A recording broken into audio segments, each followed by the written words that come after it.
Om Shanti. Good morning. साकार मुरली 12 मई 2023। बाबा का मीठा मीठा पत्र मीठे मीठे बच्चों के मीठे मंथन के लिए।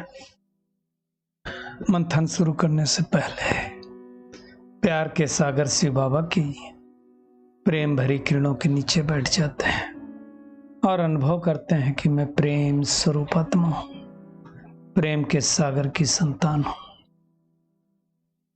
आज मीठे बाबा ने दो चीजों के ऊपर बहुत जोर दिया है। एक पाप आत्माओं की दुनिया और एक पुण्य आत्माओं की दुनिया। पाप आत्माओं की दुनिया अर्थात जब हर मनुष्य आत्मा विकारों के वशीभूत होकर के पाप ही पाप करती है और उस दुनिया को कहा जाता है कलयुगी दुनिया। और दूसरी है पुण्य आत्माओं की दुनिया, जहां कोई विकार नहीं होता, कोई वाइस नहीं होता, वाइसलेस वर्ड कहा जाता है, जिसको नई दुनिया अर्थात सतयुग कहा जाता है। अब ये सतयुग और कलयुग के बीच का बहुत डिफरेंस है और इस बीच में ही वो निराकार परमपिता परमात्मा कलयुग के अंत और सतयुग के आदि में आता है और उस युग को पुरुषोत्तम संगम युग कहा जाता है। उस समय आकर के वो परमपिता परमात्मा हमें मत देता है। तो सबसे ऊंची मत एक परमात्मा की ही हो सकती ना।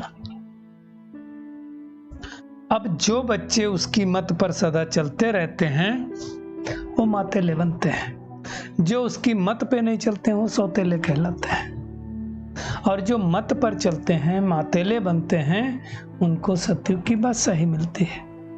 जो नहीं चलते हैं उनको नहीं मिलेगी।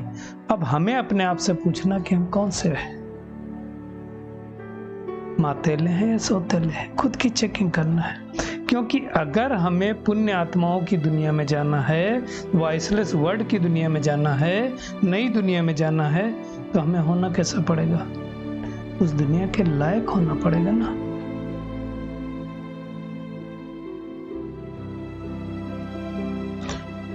तो हमें वो अभी से करना पड़ेगा। और जो सौतेले बच्चे होते हैं उनको पूरा निश्चय नहीं होता। वो सोचते हैं कि पता नहीं नई दुनिया है ना है, हम प्योरिटी को धारण करें और पवित्र दुनिया के मालिक बने ना बने, स्थापित हो ना हो, और ये निश्चय नहीं होगा तो पूरे मददगार नहीं बनेंगे, पूरा पहचानेंगे नहीं बाबा को। और जो मातेले बच्चे होंगे, जिसको सगे कहा जाता है, दूसरे शब्दों में सगे और लगे बोलते हैं ना बाबा, तो जो सगे बच्चे होंगे वो पूरा बाबा को अच्छी तरह से पहचानेंगे और पुरुषार्थ करेंगे, बाबा की श्रीमत पर चलेंगे, मेहनत करेंगे। तो हमें अपनी चेकिंग करनी है कि हम कौन से बच्चे हैं। देखिए, कल पहले वाली तकदीर जग रही है, लेकिन ये निश्चय होना चाहिए कि हम ये कोई कॉमन सत्संग में नहीं बैठे हैं, सत्य के संग में बैठे हैं। सत्य का संग किसका? उस परमपिता परमात्मा का। सत्य उसको ही कहा जाता है। बाबा कहते वैसे तो दुनिया के हिसाब से भी हद का पिता और बेहद का पिता, लेकिन ज्ञान के हिसाब से कहा जाए तो प्रजापिता, तो तीन पिता। लेकिन भगवान एक है, भक्त अनेक है।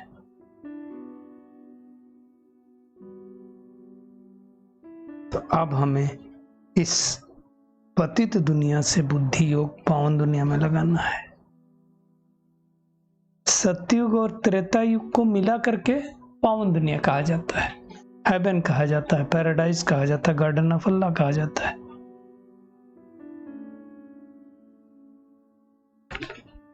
और द्वापर कलयुग को मिला करके पाप आत्माओं की दुनिया नरक कहा जाता है।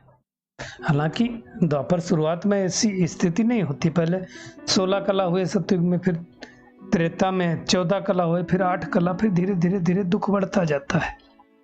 तो अब हम पुनः भगवान के पास आए अपनी सोई हुई तकदीर जगाने के लिए। देखिए विनाश तो होना ही है अपने टाइम पर, है ना। परिवर्तन तो इस सृष्टि का होना ही है,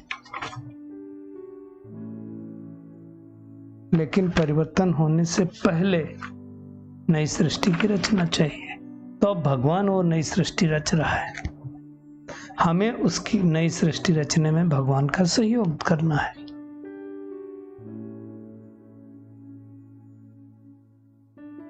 सुख धाम का वर्षा पाना है, अर्थात देवता पद पाने की मेहनत करनी। बाबा कहता तुम बेहद के बाप से तकदीर बनाने आए हो।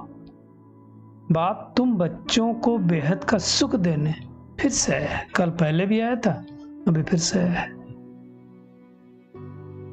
भारतवासी जो कौड़ी तुल्य बन पड़े हैं, अब भगवान फिर से हीरे तुल्य बना रहा है। अब प्रजा का प्रजा पर राज्य है।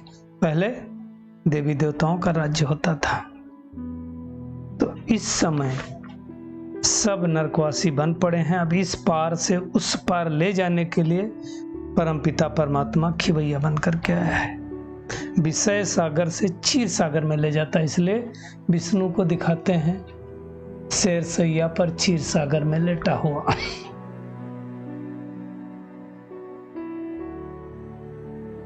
तो अब हमें याद रहना चाहिए कि वो परमपिता परमात्मा परम धाम से हमें ये सब पाठ पढ़ाने आया है, और हम भी परम धाम के वासी हैं। 84 जन्म लेकर के हम फिर से सतयुग सूर्यवंशी घराने में जाएंगे, ये निश्चय रखना है। यही तो अहम ऑब्जेक्ट है, यही तो मेहनत करनी है। भगवान वाच, भगवान क्या कह रहा है? बच्चे तुमको मैं मनुष्य देवता बनाने आया हूं, तुम राजाओं का राजा बनो, मातेले बनो, सौतेले नहीं बनो, पूरा वर्षा लो। कौन सा भगवान कह रहा है? जो निराकार है, साकारी आकारी नहीं है। आकारी तो ब्रह्मा विष्णु शंकर देवता हैं, और हम साकारी। तो भक्त अनेक, भगवान एक।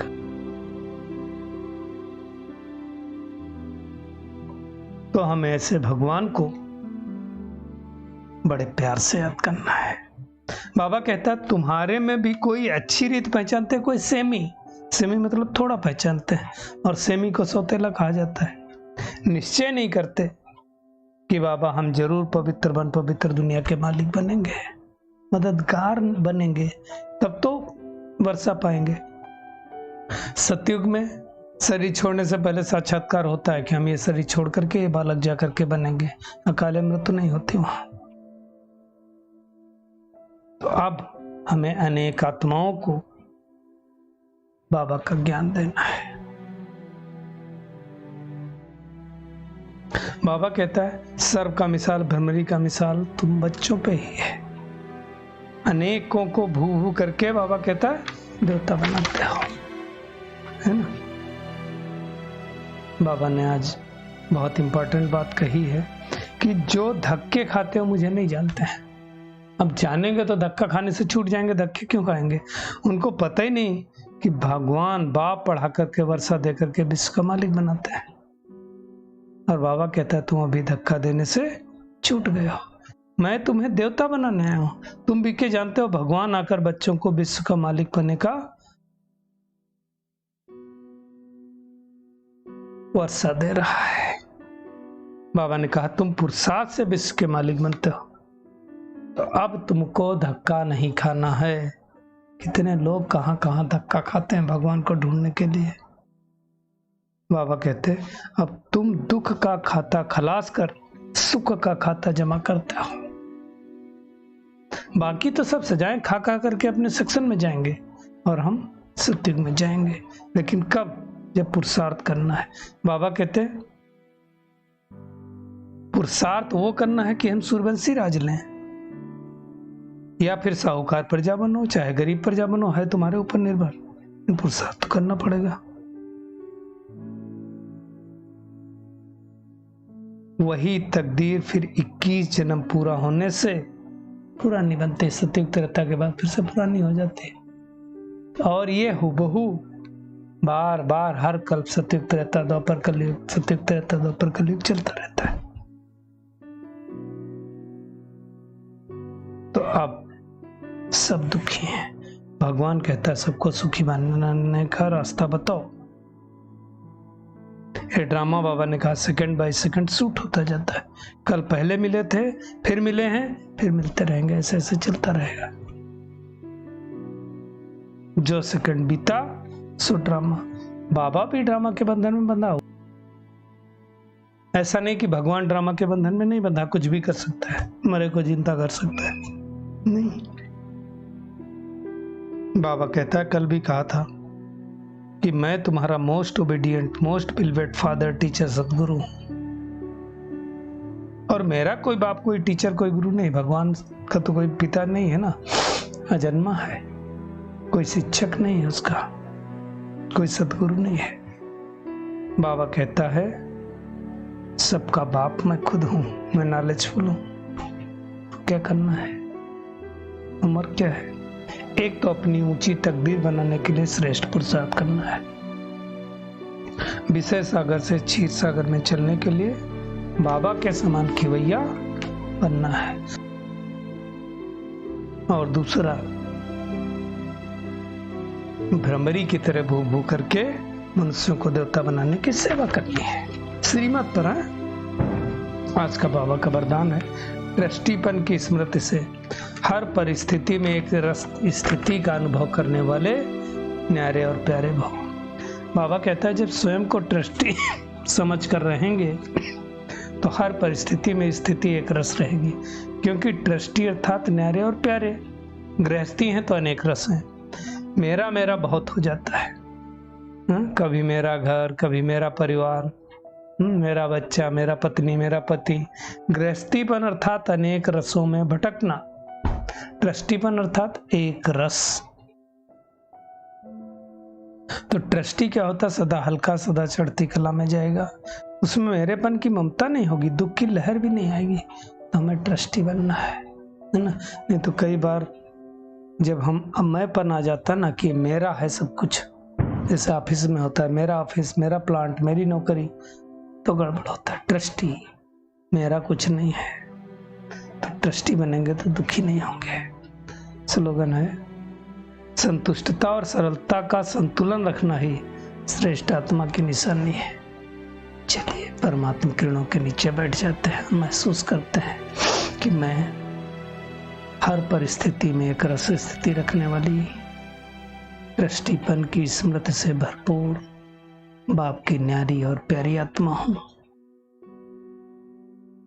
मैं पन से मुक्त हूं। अपने श्रेष्ठ पुरुषार्थ द्वारा 21 जन्मों की बादशाही लेने वाली